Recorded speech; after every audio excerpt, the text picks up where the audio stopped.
Depuis plusieurs années, Julie Gaillet et François Hollande cultivent une relation discrète, loin des codes traditionnels du pouvoir. Lorsque leur histoire a été révélée alors que François Hollande occupait encore la présidence de la République, l'actrice avait immédiatement choisi de rester en retrait.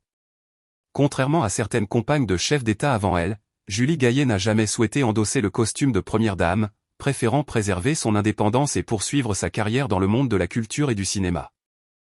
Invitée récemment dans le podcast Les Héritières, disponible depuis le 6 mai, l'actrice est revenue avec sincérité sur cette décision qui avait beaucoup fait parler à l'époque.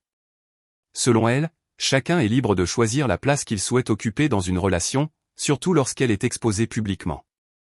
Julie Gaillet a expliqué qu'elle n'avait jamais envisagé de franchir cette frontière symbolique qui sépare la vie privée des fonctions officielles. Pour elle, devenir première dame aurait signifié abandonner une partie de son identité professionnelle et personnelle, ce qu'elle ne souhaitait pas faire.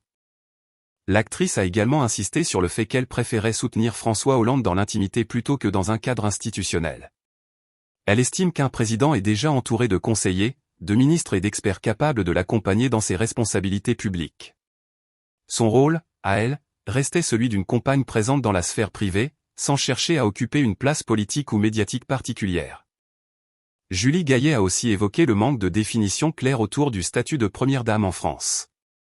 Selon elle, cette fonction reste floue et sans véritable cadre officiel, ce qui peut rendre les attentes du public contradictoires. Elle considère qu'il serait plus simple si ce rôle était clairement défini, avec des limites précises et des responsabilités établies. Pendant ce temps, François Hollande semble préparer progressivement son retour sur la scène politique. D'après plusieurs proches interrogés récemment, l'ancien président multiplie les rencontres dans ses bureaux parisiens avec des fidèles et anciens collaborateurs. Les discussions tourneraient déjà autour de thèmes stratégiques en vue de l'élection présidentielle de 2027. Certains de ses soutiens estiment que son expérience internationale pourrait représenter un atout majeur dans un contexte mondial instable.